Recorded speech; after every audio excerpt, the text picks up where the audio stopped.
Welcome back to the Chess YouTube channel. In today's class, we'll be learning how to make this elegant mermaid dress with this beautiful illusion at the skirt part and a very long train at the back. So the train can be as long as you want depending on the measurement that you work with. It's a very beautiful tutorial as we have seen, and it's really easy to make. If this is something you would like to learn, kindly stay tuned to the end of this tutorial. Thank you.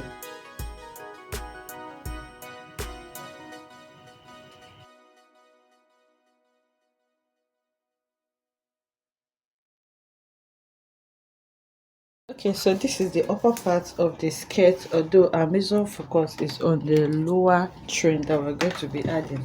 So this is just a basic skirt block. This is the front and this is the back with the zipper allowance.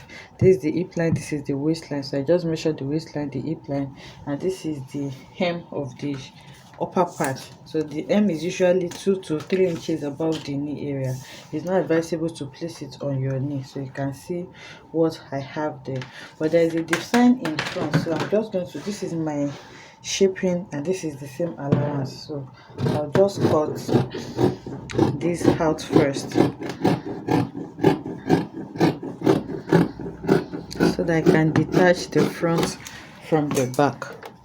So now if you look at the back, you can see that it's a bit shorter than the front because I want to add a style in the front. So I've added the same allowance to add the style back so that I'm not going to be having any shortage by the time I want to add it to my front. So you still understand it. So now for that style, I'm going to set the back aside now and open up the front. Okay, so the first thing I'm going to do now is to cut out the lower part of the front. That's what that's going to be, that's the one I'm attaching to the flare. So that's going to be like a band.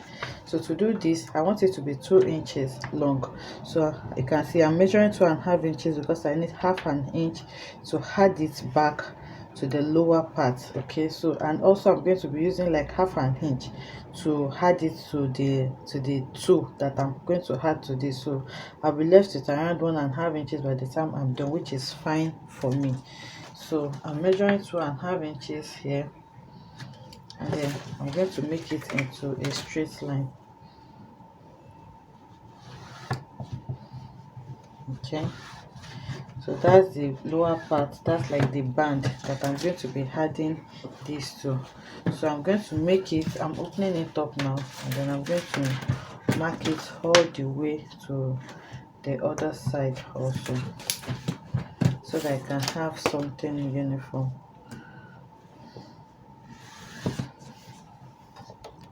Okay, so I've connected it. Ignore this line, it's not straight, so this is the straight line that I'm working with. So for the design of the mesh, from here you choose the side. It's going to be a slanted design. You can make it straight also if that's what you want, but I want mine to be slanted. So from here now I'm going to measure 2.5 inches. That's from the band that I marked downwards. I'm going to measure 2.5 inches upward, and then I'll mark it. That's the lower part. And then for the other side, which is going to be higher from the band, I'm going to measure around 7 inches. That's 5 inch plus 5 inches. That's the 2.5 inches plus 4.5. Okay, so that's 7 inches. It can be as high as you want depending on what you want exactly. So I have 2.5 inches here. I'm just adding like 4.5 inches to it to make it 7 inches. You can add 5, you can add 4, you can add 6, just to create a slant line there. So I have 7 inches here, and the next thing I'm going to do now is to connect that slant line. Okay, if it's not slanted enough, you can still add to it at any point in time. So here I'm just going to mark out the same allowance that I have there. So I'm going to be connecting it like this because I don't want the slant line to enter into my seam allowance. So this is what it's going to look like once it is slanted. Okay, so you can also use your hip line as the guide to where it's going to stop. So this is where my hip line is. So the slant starts somewhere around 2 inches below the hip line. And remember that we're going to be replacing this with a skin net. Okay, so you don't want it too high up so that it's not going to be exposing anything. So now all this place that we have here is going to be replaced by a mesh. So I'm going to cut it out now and then bring in my skin net. Then I'm going to cut this part of the skin net, then we'll sew it back. Okay, so I've cut it out. This is the lower band, this is the part that is replaced with mesh, and this is the upper part of the skirt. So I'll go and cut this now on the mesh. Okay, so I've gone ahead to cut it out on the mesh, and then I added seam allowance for joining on the upper part and the lower part. Okay, so now you can notch the upper part. Okay, so this is all my pieces together. I'm just going to remove this because I don't need it anymore, and the same allowance that I added to my mesh is what I'm going to be using to join this back. So you can see what we have here. We'll have like a transparent line around this center area. So I'm going to go ahead and join this to this and also this to this. That's why we have the back lower than the front. So after joining it now, okay, so I've gone ahead to pin this mesh to my main bodies, and this is what it looks like. So I'll just take it to the sewing machine and just sew it straight like that. So this is what I have so far. This is what it's going to look like on the right side. So on this bigger part here, I've cut out this net. This is the net that I'm going to be using to sew the lower bodies. So I want to just place it here to give it some form of design. So I just cut out a doll face fabric of the same size to turn it out. So after turning it out neatly, I'm just going to place it on this part now, and then I'm going to sew it down. So after sewing this down, I'll bring in my back bodies and then I'll place it on the front. So you can see that now I have exactly the same thing. I'm going to place the back bodies on the front bodies, and then I'm going to sew it together on the side, and then I'm also going to close my seam allowance. So I'll do all of this now, bring it back so that we can move straight to the main part of the tutorial. Okay, so I've sewn it together, you can see, and then I trimmed it off to the barest minimum. So I'm going to iron the seam allowance towards the side of the doll face because I don't want it to be showing on my toe net. And then I also went ahead to sew the side seam with the allowance that I left. I also sew in my dart. Okay, so this is the hem of the skirt and this is the upper part. So turning it now to the right side, this is what it looks like. And that small design that I cut out, I've gone ahead to sew it to the middle part like this. So you just place it on it and sew it straight. So now the next thing is to move straight to the circle part of the skirt. So for the circle part of the skirt, the measurements you need to get that circle, the first measurement you need is the full skirt length measurement. So full length measurement that I'm working with is 45. That's from the waist to the floor length. And then you need the measurement of this skirt. So the skirt, this short skirt measurement that I'm working with is 19 inches. So you just measure your skirt from the upper part to the hem. Okay, so you can see I have 19.5 inches here. I'm going to use the half inch to join it to my circle. So now to get the length of your circle, you subtract your full length from the half length that you already have, which is your mini skirt. So that's going to give me 26 inches, which means this skirt is going to be, this circle is going to be 26 inches long. So now to know the radius of the circle, you are going to measure around where you are going to place this circle, which in this case is the round nail. So I'm going to measure the round nail measurement. So now I'll just measure what I have here, and this is 16.5. So this 16.5, remember this is into 2, front and back. I'll multiply that into 2 and I'll multiply by 2, and that's going to give me 33. So this 33 for a full circle, I'm going to divide by 6.28. This is a constant, and 6.33 divided by 6.28 is going to give me approximately 5.25. Okay, so which means that the radius of this circle that I'm cutting is 5.25, and then the length of the circle is 26 inches.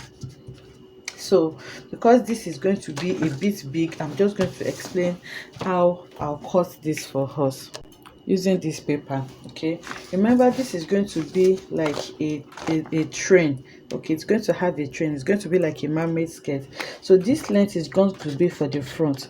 For the back, where we're going to have our mermaid, is going to be this 26 inches plus how long you want your train to be. It can be 5 inches, it can be 10 inches, it can be 15 inches, just how long. That's the extension that you want. So let's say I'm working with 10 inches now.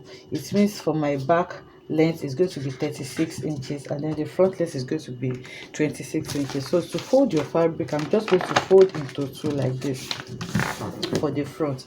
Then after folding into two, I'm going to measure this 5.25 radius all round on the upper part here. After measuring it, I'm going to measure this 26 inches all round here also for my length. Okay, so this is 5.25, that's my radius, and this length here is 26 inches. So after measuring that, I'm going to cut it out. Okay, and this is going to be my front. So this is the radius. So this, you can see that it's a half circle. We still need half to complete our full circle. So this is going to be for the front. So now for the back, just like I folded for the front, I'm going to fold the back also into two. Okay, so this is the center front here, and these are the side front. This is where you're going to join it to the back. So for the back again, I'm going to fold this into two. Then after folding it into two, I'm going to fold this back into two, and then place the fold points have to match. Remember, this is the center front, this is the center back, this is the side where we're going to join it. So now I'm folding it. My fold point is also on my fold point for the back also, and then I'm going to place my front on it like this. Okay, so after placing my front on it, on the center fold where you have your fold point, that is where you're going to measure your extension, in this case 10 inches. So now remember, from here to here is 26, so I'm measuring the extension. So I'm assuming this is the 10 inches extension that I'm going to have. So after having this extension, the next thing is to link it from here to my center, to my side front. Remember, we are going to sew it together at the side, so it has to be equal. So I'm just going to connect it from here and then find a smooth curve to meet my center back like this, and then all of this is going to be the extension. That's the extra trim that you're going to have for the back, and then you're going to cut it. So after cutting it, you're going to cut out the radius also. The radius is exactly the same thing.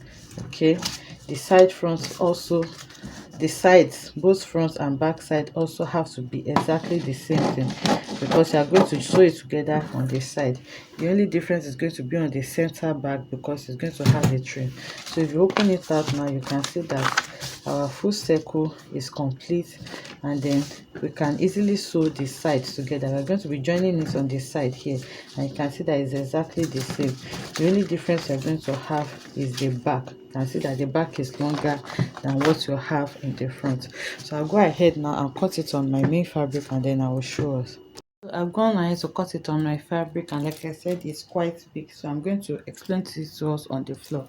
So this is the radius of 5.25 inches for both the front and back, and then I've cut it. So from ear to ear is the length of the front, which is 26 inches, and then I measured that round, and then I connected it. So this is the fold point, which is also the center front and the center back, and this is the side where you have the opening for the center back. Can see that it is opened, and which have to be equal. Okay, so for the back now, I went ahead to add extra 20 inches for my trim. You can see the length of 20 inches here, and then from the 20 inches I connected this back to the side front, because it has to be the same, because we are going to sew it together here. Okay, so that is what I explained using the paper. So now what I'm going to do is to join. I'm going to pick it up now, and then I will remove my pins and join the side front and side back together, and then with this radius I'm going to sew it to the hem of my skirt. Okay, so I'm gonna to sew it on this side. You can see that the side seam, this is the side seam, is exactly the same on both sides, and then this is the excess that we have. This is the length of the front, and this is the length of the back. You can see how long the back is. So now this is the radius. Now I'm going to be sewing this now to the hem of the short skirt that I have. So this is what the full view of the dress looks like. This is the illusion part of the skirt, and you can see that small design that we placed there. This is the band, and this is the circle part of the skirt. So you can see that the front remains the floor length, and the back has a very long train. So the train at the back can be as long as you want. It's totally up to you and what you want to achieve with the dress that you're making. I hope you enjoyed making this tutorial with me. If you enjoyed it, let us know in the comment section. Like, comment, and subscribe to our channel, and I'll see you in the next one. Bye.